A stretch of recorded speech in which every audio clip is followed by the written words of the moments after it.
प्रकाश गति का मापन कैसे किया गया? यह प्रश्न कई बार पूछा जाता है और यह एक अच्छा प्रश्न भी है। 17वीं सदी के प्रारंभ में और उसके पहले भी अनेक वैज्ञानिक मानते थे कि प्रकाश की गति जैसी कोई चीज़ नहीं होती। उनके अनुसार प्रकाश तुरंत ही कोई भी दूरी तय कर सकता है, अर्थात प्रकाश शून्य समय में भी कोई भी दूरी तय कर सकता है। लेकिन गैलीलियो गैलीली इससे सहमत नहीं थे तथा उन्होंने प्रकाश की गति मापने के लिए प्रयोग करने का निश्चय किया।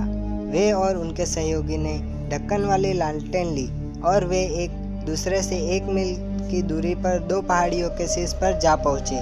गैलीलियो ने अपने सहयोगी को निर्देश दिया था कि जैसे ही वह अपनी लालटेन का ढक्कन हटाएंगे, सहयोगी उनकी लालटेन के प्रकाश को देखकर अपनी लालटेन का ढक्कन हटाएंगे।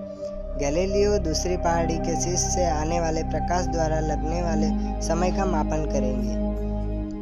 इस समय को दूरी से विभाजित करने पर प्रकाश की गति मिल जाएगी।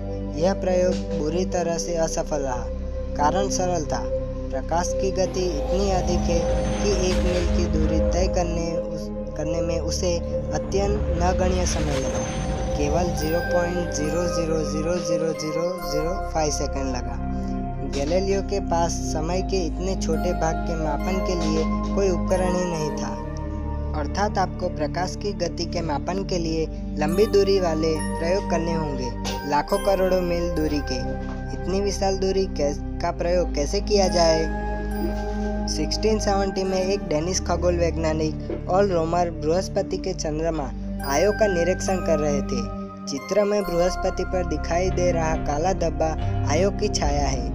आयो बृहस्पति की एक परिक्रमा करने में 1.76 दिन का समय लेता है और परिक्रमा में लगने वाला यह समय हमेशा समान रहता है। रोमर ने सोचा कि वे आयो की गति की सटीक गणना कर सकते हैं, लेकिन वह उस समय आश्चर्यचकित रह गए जब उन्होंने पाया कि चंद्रमा वर्ष में हमेशा उसी समय पर दिखाई नहीं देता था।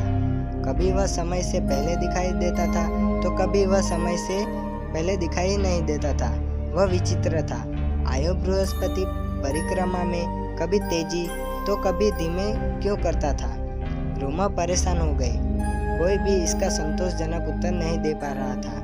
लेकिन रोमर ने अचानक पाया कि आयो जब तेजी से परिक्रमा करता है उस समय पृथ्वी बृहस्पति के समीप होती है और जब वह धीमे परिक्रमा करती है तब पृथ्वी बृहस्पति से दूर होती है। रोमर ने सोचा कि यह प्रकाश की गति से संबंधित होना चाहिए, लेकिन कैसे? रोमर समझ नहीं पा रहे थे। रोमर ने बाद में सोचा कि यदि प्रकाश अनंत गति से यात्रा नहीं करता है और उसकी गति सीमित है, इस स्थिति में प्रकाश को बृहस्पति से पृथ्वी तक पहुंचने में कुछ समय लगता होगा।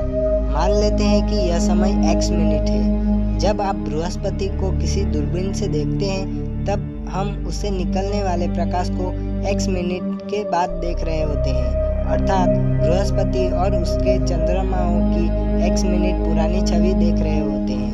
इसका अर्थ यह है कि जब बृहस्पति पृथ्वी से दूर होता है तब उसके प्रकाश को पृथ्वी तक पहुंचने में अधिक समय लगता है और बृहस्पति के पृथ्वी के समीप होने पर यह समय कम होता है।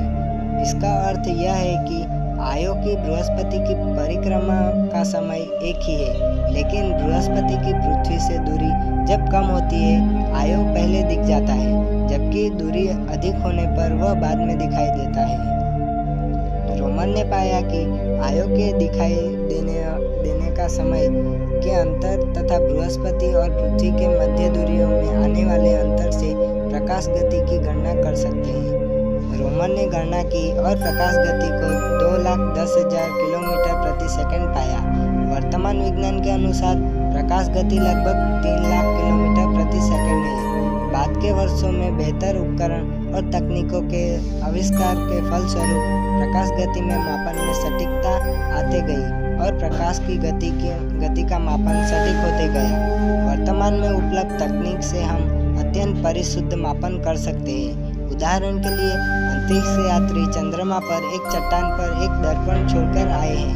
हम उस दर्पण पर लेजर से निशाना लगाकर लेजर प्रकाश के चंद्रमा से आने जाने का समय ज्ञात कर सकते हैं, जो कि 2.5 सेकंड है। इस विधि से भी प्रकाश की गति की गणना करने पर मूल्य 3 लाख किलोमीटर प्रति सेकंड प्राप्त होता है।